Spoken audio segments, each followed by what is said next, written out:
Hello दोस्तों, स्वागत है आपका हमारे यूट्यूब चैनल एग्जामिनेशन क्लासेस में। उम्मीद करता हूं कि आप कुशल से होंगे, अच्छे होंगे, स्वस्थ होंगे और अच्छे तरीके से अपनी पूरी पढ़ाई को अंजाम देने में लगे हुए होंगे, क्योंकि लगातार जो प्रयास करता है वह हमेशा सफल होता है। ठीक है। और इसके साथ ही गणतंत्र दिवस की एवं साथ साथ ही आज बसंत पंचमी है, इसकी भी आपको ढेर सारी शुभकामनाएं। इन्हीं शुभकामनाओं के साथ आज अपना सेशन शुरू करते हैं। आज आपके लिए एक बड़ा इंपॉर्टेंट टर्म लेकर के मैं आया हूं, जिसके बारे में आपने बार बार सुना होगा, और इसका नाम क्या है? एनसीएफ 2005। आप कोई भी एग्ज़ाम दीजिए, चाहे वो टेट का दीजिए, सुपर टेट का दीजिए, सीटेट का दीजिए या कहीं भी एग्ज़ाम दीजिए, इसके बारे में आपको क्वेश्चंस जरूर मिलते हैं। पेडागोजी में सब कुछ मिला करके कम से कम 8 से 10 क्वेश्चन इसके आपको जरूर से जरूर मिल जाएंगे एनसीएफ से रिलेटेड। जरूरी नहीं कि डायरेक्ट एनसीएफ ही लिखा हो, कुछ और भी चीज़ें इसमें हैं जिसका क्वेश्चन मैं आपको इसका क्वेश्चन कराऊंगा, तब आपको समझ में आएगा कि एनसीएफ में बगैर एनसीएफ लिखे भी किस तरीके से पूछा जा सकता है क्वेश्चन। ठीक है, ये बहुत इंपॉर्टेंट टर्म है। मुझे लगा कि इसको बीच में ला करके आपको कम से कम पढ़ा दिया जाए, जिससे आप इसको भी पढ़कर रखे रहें। कहीं ऐसा ना हो कि एंड मोमेंट पे ये चीज़ें छूट जाएं किसी भी तरीके से। हमसे तो नहीं छूटेंगी, लेकिन कभी कभी ऐसा होता है कि जल्दबाजी में जब पढ़ाई होती है तो आपसे ही ये चीज़ें छूट जाती हैं। ठीक है, इसीलिए इसको बीच में ही रख दिया गया है ताकि आप इसको अभी ही पढ़कर तैयार कर लें। इसमें कुछ बहुत ज़्यादा नहीं है, यह आपको कैसे जीवन से जुड़ा है मैं आपको बताऊँगा। जब मैं आपको समझाऊँगा तो आपको खुद ही समझ में आ जाएगा कि एनसीएफ है क्या। ठीक है, इससे ये लेकिन इम्पॉर्टेंट बहुत है। इससे आपके 8-10 क्वेश्चन अगर बनते हैं तो ये आपके पूरे परफॉर्मेंस पे बहुत बड़ा इफेक्ट डाल सकते हैं। अगर आपने इसको सही से नहीं पढ़ा तो आप कोई भी एग्जाम अगर इसमें 8-10 क्वेश्चन आ गए तो समझ लीजिए कि आपका हो गया काम खत्म। इसलिए ऐसा कोई काम ना करें जिससे ऐसी कोई भूल चूक हो। चलिए आइए देखते हैं समय गंवाए बिना। आज का हमारा क्या है टॉपिक? राष्ट्रीय पाठ्य चर्चा रूपरेखा। ठीक है, 2005। इसे इंग्लिश में शॉर्ट में कहते हैं एनसीएफ, और वैसे कहते हैं नेशनल करिकुलम फ्रेमवर्क। कभी कभी इसका फुल फॉर्म भी पूछ लेता है। कभी कभी इसका क्या पूछ लेता है? फुल फॉर्म पूछ लेता है कि भाई इसमें जो है ये एन का क्या है। ज्यादातर सी के ही पूछने के चांसेस बनते हैं आपके। ठीक है, क्योंकि सी में ही आप कंफ्यूज होंगे। नेशनल तो पढ़ी ज्यादातर लोगों को याद ही रहता है, लेकिन कभी कभी दिमाग से उतर जाता है कि सी का फुल फॉर्म क्या है। तो इसका फुल फॉर्म भी जान लीजिए, नेशनल करिकुलम फ्रेमवर्क। है क्या ये? एनसीएफ 2000। अब शॉर्ट में ही मैं बताऊंगा आपको बार बार। नेशनल करिकुलम फ्रेमवर्क या राष्ट्रीय पाठ्य चर्चा रूपरेखा 2005 नहीं बोलूंगा मैं, आपको बार बार एनसीएफ 2005 से ही यहाँ पर डिनोट करूंगा और आपको इसी को समझना है। एनसीएफ 2005 स्कूलों के लिए पाठ्यक्रम, पाठ्य पुस्तकों और शिक्षण क्रियाओं के लिए एक मार्गदर्शक का काम करता है। किसका काम करता है? मार्गदर्शक का काम करता है। इससे जुड़ी सभी दिशा निर्देश, मतलब ये शिक्षण क्रियाओं से जुड़ी सभी दिशा निर्देश जो है वो एनसीएफ 2005 में संग्रहित है। कहाँ संग्रहित है? एनसीएफ 2005 में। किससे जुड़ी? ये सारी चीजें, शिक्षण क्रियाएं, जितनी भी शिक्षण क्रियाएं हैं, पाठ्य पुस्तक है, पाठ्यक्रम है, इनसे जुड़ी सारी चीजें कहां पर हैं? दिशा निर्देश, जो भी गाइडलाइंस हैं वो कहां पर हैं? एनसीएफ 2005 में संग्रहित हैं। ठीक है, अब इंपॉर्टेंट क्या है आपके लिए कि कहां से लिया गया है, कहां से उद्धरण हुआ है इसका? यह हुआ है रविंद्रनाथ टैगोर के निबंध सभ्यता और प्रगति से। ये भी एक एग्जाम के नजर से, एग्जाम पॉइंट ऑफ व्यू से इंपॉर्टेंट है कि आपसे ये भी पूछा जा सकता है और ये भी पूछा जा सकता है कि कहां से है, किसके द्वारा और किस निबंध से या कहां से लिया गया है।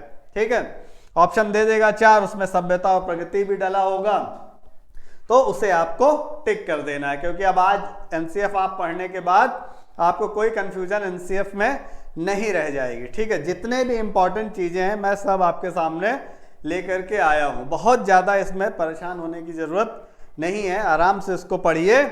तो इसका उद्गम कहां से हुआ है? रविंद्रनाथ टैगोर के निबंध सभ्यता और प्रगति से हुआ है। ठीक, एनसीएफ 2005 का अनुवाद जो है भारतीय संविधान की 8वीं अनुसूची, किसमें? 8वीं अनुसूची की सभी भाषाओं में हुआ है। जो एनसीएफ 2005 का अनुवाद है, ठीक है, जो भी रिटन वर्क है वो सभी लैंग्वेजेस में है। कौन सी सभी लैंग्वेजेस में? जो इंडियन कॉन्स्टिट्यूशन की किसमें 8वीं अनुसूची में है, ठीक है, उसमें जितनी भी भाषाएं हैं उस सभी में ये क्या है, इसका ट्रांसलेशन हुआ है या अनुवाद हुआ है। एनसीएफ 2005 शिक्षा के क्षेत्र से जुड़ा हुआ एक महत्वपूर्ण दस्तावेज है, ठीक है, ध्यान रखिएगा कि शिक्षा से जुड़ा हुआ एक महत्वपूर्ण दस्तावेज है। इसका मतलब है कि ये बहुत ही ज्यादा क्या चीज है, ये इंपॉर्टेंट चीज है कोई, क्योंकि इसके नाम के आगे क्या है कि महत्वपूर्ण राष्ट्रीय दस्तावेज है शिक्षा से जुड़ा हुआ, ठीक। तो इसमें आपने इतने इस एक स्लाइड में आपने क्या देखा कि एनसीएफ का फुल फॉर्म क्या है। पहली चीज कि नेशनल करिकुलम फ्रेमवर्क 2005। काम क्या है इसका? ये पाठ्यक्रम निर्धारित करता है, पाठ्य पुस्तकों को और शिक्षण क्रियाओं के लिए एक मार्गदर्शक का रूप में काम करता है, ठीक है। इसमें सारी गाइडलाइन है, इसमें सारे दिशा निर्देश एनसीएफ में संग्रहित हैं। इससे जुड़ी का मतलब किससे जुड़ी? शिक्षण क्रियाओं से जुड़ी सारी जो भी हैं दिशा निर्देश वो एनसीएफ 2005 में संग्रहित हैं। इसका उद्ग्रहण रविन्द्रनाथ टैगोर के निबंध सभ्यता और प्रगति से हुआ है। एनसीएफ 2005 का अनुवाद भारतीय संविधान की 8वीं अनुसूची की सभी भाषाओं में हुआ है। और एनसीएफ 2005 क्या है? शिक्षा से जुड़ा एक महत्वपूर्ण राष्ट्रीय दस्तावेज है। यहां तक आपको सारी बात आसानी से समझ में आ गई होगी, ठीक है। आगे देखिए,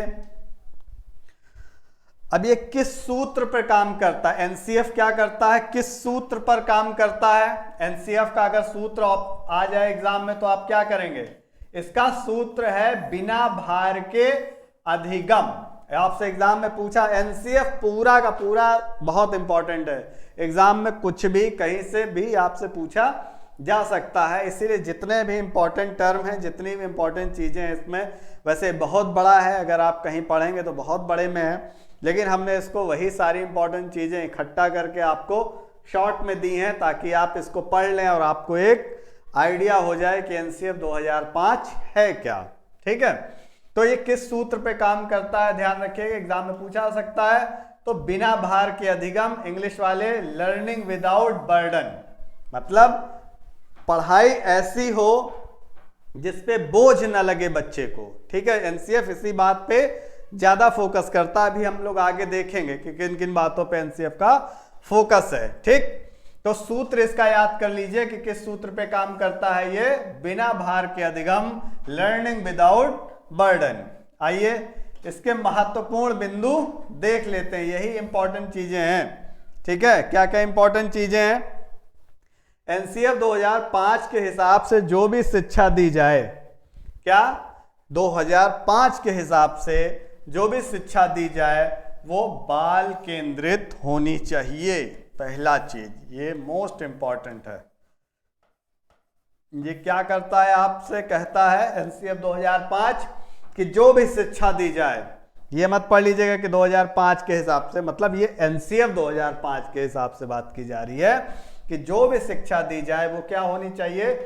चाइल्ड सेंटर्ड, या हिंदी में बोले तो बाल केंद्रित होनी चाहिए। जैसे ही बाल केंद्रित का टर्म या चाइल्ड सेंटर्ड का टर्म आता है, वैसे ही आप समझ जाइए कि यहाँ सर्वे सर्वा कौन होगा? बच्चा होगा। बच्चे की स्वतंत्रता होगी, बच्चे की रुचियां होंगी नंबर 1 पर, ठीक है, कि उसको क्या चीजें पसंद हैं, क्या करना वो चाहता है, उसकी स्वतंत्रता, उसकी स्वायत्ता सबसे इंपॉर्टेंट होगी जब भी बाल केंद्रित या चाइल्ड सेंटर्ड टर्म आपके सामने कहीं भी दिखाई देता है। दूसरा पॉइंट क्या है इसका? रटने की प्रवृत्ति। किसकी? रटने की प्रवृत्ति से मुक्त हो। सबसे पहले सबसे बड़ा बर्डन तो यही होता है कि 10 क्या कहते हैं कि 10 पेज का कुछ याद करना है तो अब उसको आदमी रटने लगता है, बच्चा रटने लगता है। रटने की वजह से क्या होता है कि एक टाइम पे उसको बोझ लगती है वो चीजें, नहीं रट पाया तो क्या करेगा, भूल गया बीच में तो क्या करेगा, ठीक है। अगर उसकी रुचि होगी तो रटने के बजाय वो समझ के ही सारी चीजों को कर लेगा। तो एनसीएफ ने इन्हीं सारी चीजों पे ध्यान दिया। एनसीएफ का अगर एक लाइन में कहें तो ये टोटल का टोटल क्या था, चाइल्ड सेंटर्ड ही था, क्योंकि बच्चे के लिए सारी चीजें इसमें थी। शिक्षण का जो भी पाठ्यक्रम हो वो ज्यादा से ज्यादा व्यवहारिक हो। व्यवहारिक का मतलब ऐसा होना चाहिए जो नेचुरल एनवायरनमेंट में रहा हो, नेचुरल एनवायरनमेंट में हो, जिसको बच्चा देख के सुन के खुद ही देख करके समझ जाए, ठीक है, उसे मालूम चल जाए कि हाँ ये क्या चीज है। किताबी ज्ञान होना अलग होता है और व्यवहारिक ज्ञान जो होता है वो अलग होता है। व्यवहारिक ज्ञान एक तरीके का रियलिटी वाली चीज होती है कि जैसे हमने किताब में देखा कि कोई चीज लिखी है, शेर ने किसी का शिकार किया, वैसे ही हमने उसको लाइव देख लिया, टीवी में देख लिया, तो क्या हो गया, जब हमने लाइव देख लिया तो व्यवहारिक ज्ञान हो गया। हमने किताब में पढ़ा तो वो क्या हो गया, वो किताबी ज्ञान हो गया। तो ये व्यवहारिक ज्ञान पे ज्यादा फोकस करता है एनसीएफ 2005। ज्ञात से अज्ञात की ओर शिक्षण होना चाहिए, ठीक है। पहले जानने वाली चीजें, जो चीज जानता है उसके बारे में बताए, उसके बाद निष्कर्षों पे पहुंचे, ठीक। ज्ञात से अज्ञात का सूत्र मैंने आपको पिछली कक्षाओं में पढ़ाया हुआ है।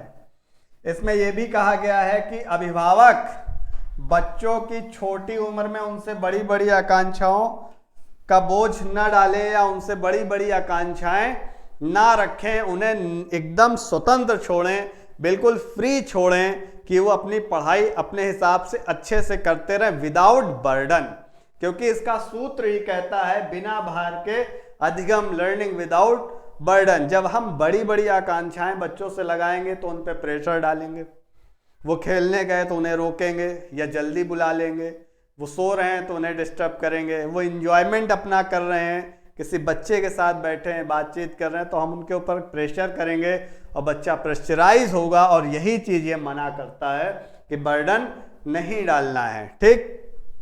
तो इतनी चीजें इसमें हो गई, और भी पॉइंट्स हैं इसमें एनसीएफ के महत्वपूर्ण बिंदु, इंपॉर्टेंट पॉइंट्स हैं, ये ध्यान रखिएगा। बच्चे को या विद्यार्थी को स्कूल के बाहर के जीवन में क्या होना, तनाव मुक्त एक अच्छा वातावरण देना चाहिए। स्कूल से बाहर क्या होना चाहिए, एक अच्छा तनाव मुक्त वातावरण देना चाहिए।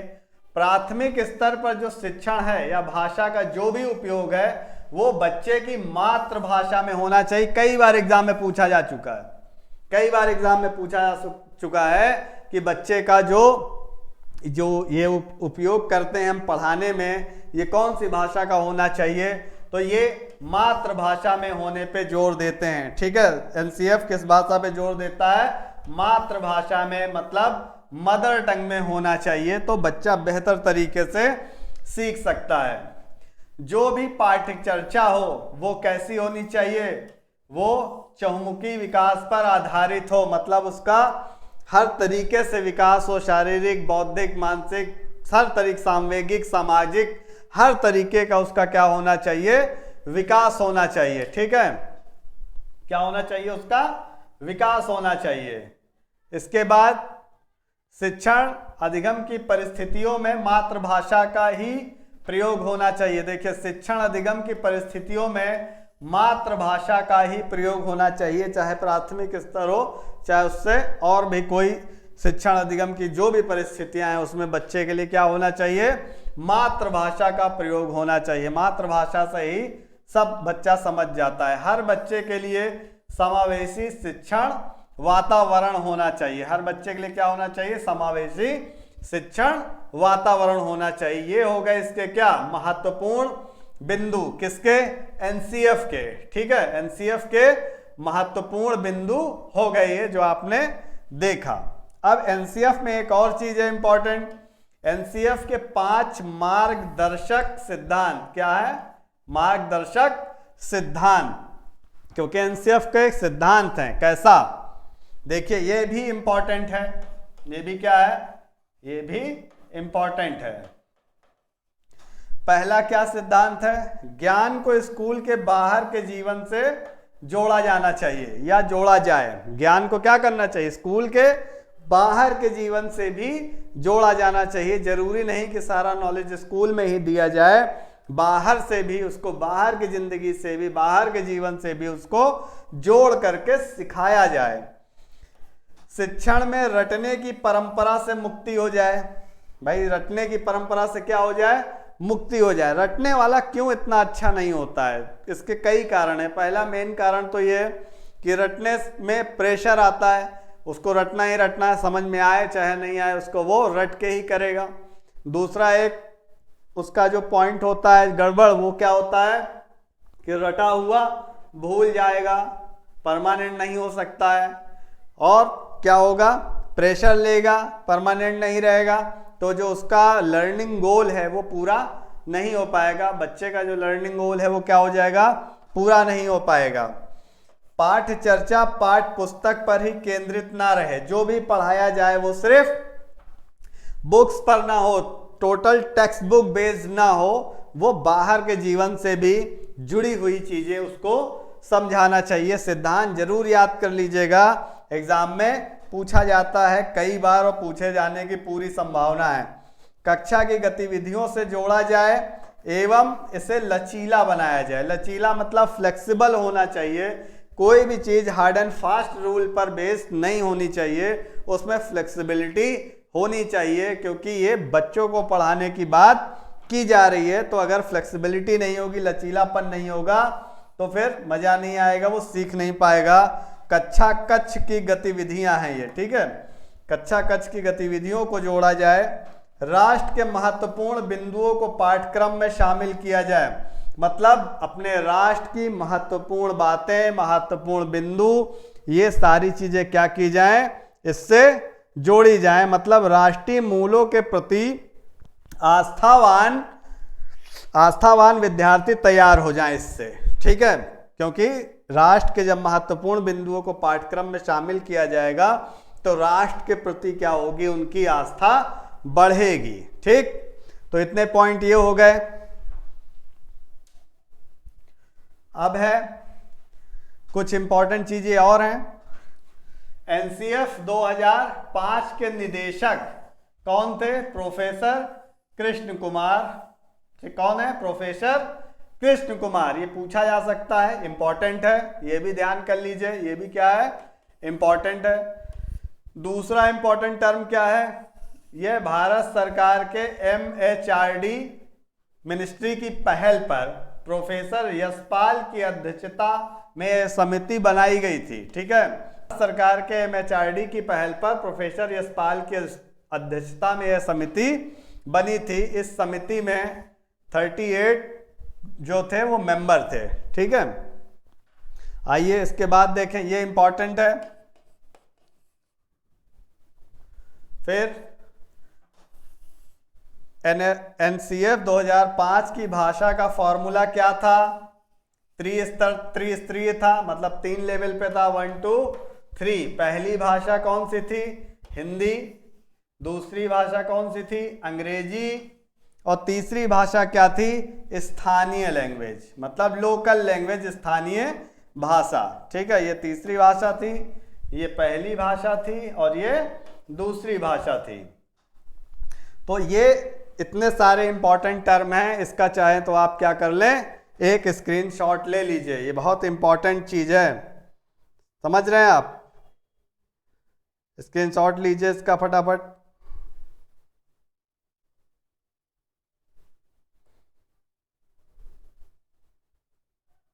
चलिए आगे देखिए। तो इसमें क्या है? 3-4 चीजें इंपॉर्टेंट है बहुत। फिर से मैं एक बार आपको बता दे रहा हूं कि इसके निदेशक कौन थे? प्रोफेसर कृष्ण कुमार। इसके निदेशक कौन थे? ये इंपॉर्टेंट है, एग्जाम में पूछा जा सकता है। प्रोफेसर थे कृष्ण कुमार। भारत सरकार के MHRD मिनिस्ट्री की पहल पर प्रोफेसर यशपाल की अध्यक्षता में यह समिति बनाई थी। इस समिति में याद कर लीजिए कितने सदस्य थे? 38। 2000 एनसीएफ 2005 की भाषा का फॉर्मूला क्या था? त्रिस्तरीय था, ठीक है। 3 स्तरीय था। पहली भाषा थी हिंदी, दूसरी भाषा थी अंग्रेजी और तीसरी भाषा एक स्थानीय भाषा, लोकल लैंग्वेज होती है, पंजाबी, उड़िया, संस्कृत, जो भी हो, ठीक है। फिर इसके बाद आया कि पाठ्यक्रम क्या है। ठीक, पाठ्यक्रम क्या है? पाठ्यक्रम आपका करिकुलम इसको इंग्लिश में कहते हैं। तो आइए देखते हैं। पाठ्यक्रम दो शब्दों से मिलकर बना है। ठीक है, पहला पाठ्य, जिसमें पाठ्यक्रम, जिसमें पाठ्य का अर्थ है, किसका अर्थ है? पाठ्य का अर्थ है पढ़ने योग्य। क्या है? पढ़ने योग्य सामग्री। पाठ्य का मतलब पढ़ने योग्य सामग्री। ठीक, उसके बाद क्रम का क्या मतलब है? क्रम का अर्थ है एक निश्चित व्यवस्था, अर्थात पढ़ने योग्य सामग्री की एक निश्चित व्यवस्था ही पाठ्यक्रम है। क्या है? पढ़ने योग्य सामग्री की एक निश्चित व्यवस्था ही क्या है? हमारा पाठ्यक्रम है। ध्यान से देखिएगा कि पाठ्य का अर्थ क्या है? पढ़ने योग्य सामग्री, तथा क्रय का मतलब, क्रम का मतलब है एक निश्चित व्यवस्था, अर्थात पढ़ने योग्य सामग्री की एक निश्चित व्यवस्था ही पाठ्यक्रम है। और यह अंग्रेजी भाषा के करिकुलम शब्द से बना है, जिसका लैटिन भाषा का है, ये लैटिन भाषा के कुर्र शब्द से बना है, जिसका अर्थ क्या है? दौड़ का मैदान। ये सब ध्यान कर लीजिएगा। जो मैं आपको ये लाइन लगा रहा हूं या अंडरलाइन कर रहा हूं या हाईलाइट कर रहा हूं, इसको बहुत इसीलिए कर रहा हूं ताकि आप इसको अच्छे से देखें, आपकी नज़र में आ जाए और आप इसको याद कर लीजिए। ये एग्जाम में पूछा जा सकता है कि करिकुलम में ये किसका, कहाँ से लिया गया है, किस भाषा का शब्द है, इसमें कुरन का क्या मतलब है? इसका मतलब है दौड़ का मैदान।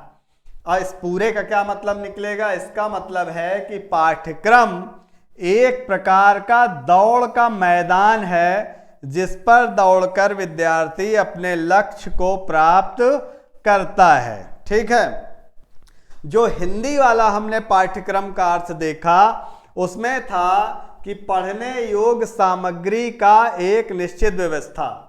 ठीक है, किसका क्या था? कि पढ़ने योग्य सामग्री की एक निश्चित व्यवस्था ही क्या है? पाठ्यक्रम है। लेकिन जो इंग्लिश में करिकुलम है, ये लैटिन भाषा के शब्द कुरर से लिया गया है, जिसका मतलब क्या है? दौड़ का मैदान। जिसका मतलब है दौड़ का मैदान। इसका पूरे का मतलब ये निकलेगा कि दौड़ का मैदान है जिस पर दौड़कर विद्यार्थी अपने लक्ष्य को प्राप्त करता है। ये क्या है? करिकुलम का पूरा मतलब है। ठीक, इतना समझ में आया? आगे देखिए। अब एनसीएफ का क्या क्या चीजें हैं, किसी किसी के शिक्षक के प्रति क्या दृष्टिकोण है, बच्चों के प्रति क्या दृष्टिकोण है, भाषा के प्रति क्या दृष्टिकोण है, ये चीजें तो देख लीजिए। एनसीएफ 2005 का जो है शिक्षक के प्रति दृष्टिकोण क्या है, इसमें साफ तौर पर माना गया है कि शिक्षक कोई ज्ञान का स्रोत नहीं है। ध्यान दीजिएगा कि इसमें माना गया है कि शिक्षक कोई ज्ञान का स्रोत नहीं है। वो क्या है? वो एक सुगम कर्ता के रूप में काम करता है। वो जो भी चीजें आपकी पाठ्य पुस्तक में हैं, जो भी कठिनाइयां आपकी पाठ्य पुस्तक को पढ़ने में आ रही हैं, पाठ्य सामग्री को पढ़ने में आ रही हैं, उसको वो सरल शब्दों में सरल तरीके से आपके सामने प्रस्तुत करने वाला एक सुगम कर्ता है। बस शिक्षक कोई ज्ञान का स्रोत नहीं है, बल्कि एक सुगम कर्ता के रूप में काम करता है, जो कि विभिन्न प्रकार के उपायों का प्रयोग करके सूचना का अर्थ या बोध कराता है। जो भी इंफॉर्मेशन आपके सामने आती है, अगर वो डिफिकल्ट है, छोटे बच्चों के लिए तो हर चीज़ डिफिकल्ट है, तो वो क्या करता है? वो उसको सरल भाषा में, अपनी भाषा में तरीके के उपायों का इस्तेमाल करके उसको आपके सामने प्रस्तुत करता है। क्यों? ताकि आपको समझ में आ जाए। ठीक है, तो ध्यान रखिएगा एनसीएफ के बारे में बहुत सारी चीज़ें जो पहली बार पढ़ रहे हैं उन्हें नहीं पता होंगी, तो आज आप जान लीजिए और एग्जाम में कोई भी गलती मत कीजिएगा। ये तो शिक्षक के प्रति दृष्टिकोण था। एनसीएफ का बच्चों के प्रति क्या दृष्टिकोण है? इनके हिसाब से, मतलब एनसीएफ 2005 के हिसाब से, ठीक है, हर बच्चे की सीखने और समझने की गति क्या है? गति अलग अलग होती है। बच्चों की सीखने की गति के हिसाब से उसका पाठ्यक्रम अलग अलग होना चाहिए। एनसीएफ 2005 का बच्चों के प्रति दृष्टिकोण है भाई, ठीक है, कि हर बच्चे की सीखने और समझने की जो क्षमता होती है, गति होती है, वो कैसी होती है, अलग अलग होती है। तो उन्हीं के हिसाब से उनका पाठ्यक्रम भी क्या होना चाहिए, अलग अलग होना चाहिए। शिक्षक को चाहिए कि वह बच्चों के हिसाब से सीखने का अवसर प्रदान करे। अपने हिसाब से का मतलब बच्चों के हिसाब से, ठीक है, किसके हिसाब से, बच्चों के हिसाब से सीखने का अवसर प्रदान करे। जैसे बच्चे सीखना चाहते हैं उस टाइप के हिसाब से वो उनको पढ़ाए और सिखाए। एनसीएफ 2005 का जो है वो भाषा के प्रति क्या दृष्टिकोण है, एनसीएफ 2005 का भाषा के प्रति क्या दृष्टिकोण है। इसमें इन्होंने कहा कि 2005 के अनुसार, एनसीएफ 2005 के अनुसार बच्चों में भाषा को समझने और भाषा की अभिव्यक्ति की क्षमता जो होती है वो जन्म से ही होती है, ठीक है। बच्चों में भाषा को समझने और भाषा की अभिव्यक्ति की क्षमता जो है वो जन्म से ही होती है। बस इतना ही इसमें जानना है। गणित के प्रति क्या दृष्टिकोण है, एनसीएफ 2005 के अनुसार गणित शिक्षण महत्वाकांक्षी, सुगम एवं महत्वपूर्ण होना चाहिए। इसमें लंबी आकृति का मतलब एकता संकल्पना पर दूसरी संकल्पना बनाना है। इससे बच्चों में तर्क और कल्पना में अमूर्तता की कल्पना करना और समस्याओं को हल करना आ जाता है। किसमें, गणित के प्रति इनका ये 2005 का जो एनसीएफ है उसकी ये दृष्टिकोण है। फिर क्या है, अब ये सारी चीजें खत्म हो गई, ठीक है। एनसीएफ के बारे में इतना ही था, थोड़ा सा, बहुत ज्यादा नहीं है इसमें, ठीक। कुछ पॉइंट और हैं, कुछ लाइन, उसके बारे में मैं समझा देता हूं। ये जो 2-4 लाइन और है, ये इसका समरी समझ लीजिए कि आपको कैसे समझ लेना है। 2005 ने मतलब एनसीएफ 2005 ने शिक्षा प्रणाली में सुधार लाने के लिए ऐसे पाठ्यक्रम के बारे में लाने का लक्ष्य रखा है जो शिक्षार्थी केंद्रित हो, मतलब चाइल्ड सेंटर्ड हो। ऐसा पाठ्यक्रम के बारे में सोचते हैं कि जो भी पाठ्यक्रम हो वो चाइल्ड सेंटर्ड हो और बच्चे पे कोई भी किसी भी प्रकार का पढ़ाई का बर्डन नहीं होना चाहिए। उसे स्वतंत्र रूप से पढ़ने दीजिए, उसकी फ्री लर्निंग होने दीजिए, विदाउट बर्डन लर्निंग होने दीजिए। एक लचीली प्रक्रिया है जो बच्चे को क्या करती है, स्वतंत्रता प्रदान करता है। एनसीएफ 2005 का जो मॉडल है, शिक्षक एक सूत्रधार की भूमिका निभाता है, बस, इससे ज्यादा और कुछ नहीं, और सीखने में सहायता करता है, प्रोत्साहित करता है, जिसमें बच्चे की सक्रिय भागीदारी क्या होती है, शामिल होती है, ठीक। तो ये पूरा का पूरा अगर एक लाइन में हम कहें, शॉर्ट में कहें, तो ये पूरा का पूरा चाइल्ड सेंटर प्रोसेस है। पाठ्यक्रम को टोटली चाइल्ड सेंटर बनाने पे फोकस करता है। इसमें एक आध चीजें फिर से देख लीजिए, फिर ये खत्म होता है। पहले में मैंने आपको इसका फुल फॉर्म बताया कि इसका फुल फॉर्म याद कर लीजिए कि नेशनल करिकुलम फ्रेमवर्क है। ये पाठ्य पुस्तकों शिक्षण क्रियाओं के लिए एक मार्गदर्शक का काम करता है। इससे जुड़ी सभी दिशा निर्देश, इससे जुड़ी मतलब शिक्षण क्रियाओं से जुड़े सभी दिशा निर्देश किसमें है, एनसीएफ 2005 में है। कहाँ से लिया गया है, रविन्द्रनाथ टैगोर के निबंध सभ्यता और प्रगति से, ठीक। एनसीएफ 2005 जो है भारतीय संविधान की जो 8वीं अनुसूची है उसमें जितनी भी भाषाएं हैं उन सब में इसका क्या हुआ है, अनुवाद हुआ है। एनसीएफ 2005 जो है शिक्षा के क्षेत्र से जुड़ा एक महत्वपूर्ण राष्ट्रीय दस्तावेज है, ठीक है। इस पेज में ये सारी चीजें इंपॉर्टेंट थी। फिर एनसीएफ का सूत्र मैंने आपको बताया कि एनसीएफ 2005 का सूत्र है बिना भार के अधिगम, it means learning without burden. ये महत्वपूर्ण बिंदु थे जो कि मैंने आपको बताया कि ये चाइल्ड सेंटर्ड होना चाहिए, रटने की प्रवृत्ति से मुक्त होना चाहिए, शिक्षण का जो भी पाठ्यक्रम हो वो ज़्यादा से ज़्यादा व्यवहारिक होना चाहिए, ज्ञात से अज्ञात की ओर का शिक्षण प्रक्रिया होनी चाहिए, और अभिभावक अपने बच्चों से छोटी उम्र में बड़ी बड़ी आकांक्षाएं ना करें। बाहर का जीवन, स्कूल से बाहर का एक अच्छा वातावरण होना चाहिए। प्राथमिक स्तर पर शिक्षण का या भाषा का जो भी उपयोग होता है वो कैसा होना चाहिए, बच्चे की मातृभाषा में होना चाहिए।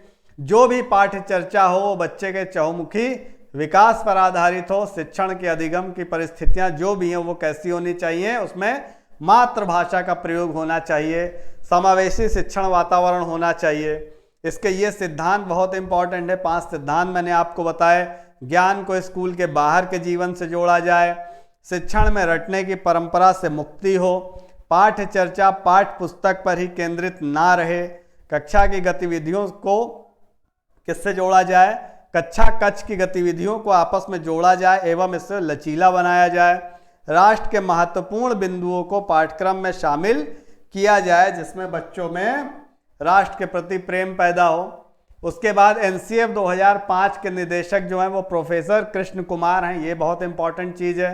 भारत सरकार के एमएचआरडी की पहल पर, एमएचआरडी मिनिस्ट्री की पहल पर प्रोफेसर यशपाल की अध्यक्षता में यह समिति बनाई गई थी। इस समिति में 38 सदस्य थे, मतलब 38 मेंबर्स थे।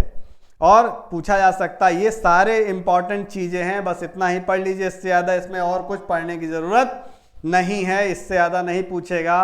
अभी मैं इस पर क्वेश्चन बनाऊंगा, वो क्वेश्चन आप पढ़ लीजिएगा, फिर इससे ज़्यादा आपको कुछ नहीं पढ़ना। अभी फिलहाल इसको पढ़ के ख़त्म करिएगा इसको। 2005 की एनसीएफ 2005 की भाषा का फॉर्मूला क्या था, त्रिस्तरीय था। पहली भाषा हिंदी, दूसरी भाषा अंग्रेजी, तीसरी भाषा कोई स्थानीय भाषा थी। ठीक है। पाठ्यक्रम का भी मतलब मैंने आपको बता दिया कि पाठ का मतलब होता है कि पढ़ने योग्य सामग्री, तथा क्रम का मतलब होता है एक निश्चित व्यवस्था।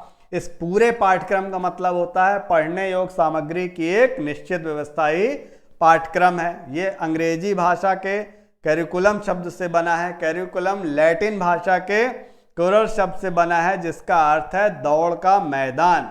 इस पूरे का कैरिकुलम का मतलब निकल के आता है कि पाठ्यक्रम एक प्रकार का दौड़ का मैदान है जिस पर दौड़कर विद्यार्थी अपने लक्ष्य को प्राप्त करता है। फिर शिक्षक के प्रति दृष्टिकोण है कि टीचर कोई ज्ञान का स्रोत नहीं है, वो एक ऐसा मीडिएटर की भूमिका निभाता है या सुगमकर्ता की भूमिका निभाता है जो चीज़ों को आपके सामने अलग अलग उपायों के साथ सरल रूप में प्रस्तुत कर सके। बच्चों के प्रति दृष्टिकोण सीधा से सीधा इसमें है कि ये चाइल्ड सेंटर्ड होता है। बच्चों की सीखने समझने की जो क्षमता होती है, गति होती है, वो सबकी अलग अलग होती है। उसी गति के हिसाब से, उसी क्षमता के हिसाब से सबका पाठ्यक्रम अलग अलग होना चाहिए और शिक्षक को ऐसा करना चाहिए कि वो हर बच्चों को बच्चों के हिसाब से सीखने का अवसर प्रदान करे। ठीक। भाषा के प्रति दृष्टिकोण आपने पढ़ा कि बच्चों में भाषा को समझने और भाषा की अभिव्यक्ति की क्षमता जन्म से ही होती है। और गणित के प्रति दृष्टिकोण क्या होना चाहिए कि गणित शिक्षण महत्वाकांक्षी, सुगम एवं महत्वपूर्ण होना चाहिए। ये चीजें पढ़ा दी मैंने और ये एक छोटी सी समरी दे दी आपको कि क्या है ये जो आपने पूरा पढ़ा है, ये उसी का क्या है, शॉर्ट फॉर्म है। ठीक है।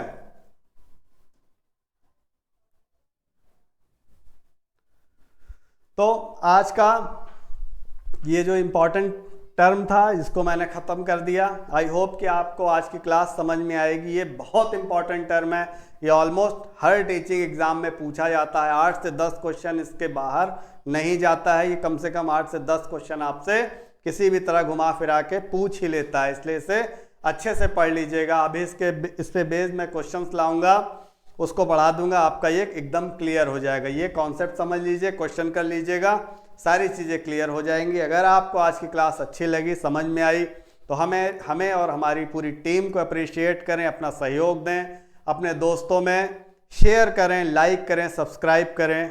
Thank you.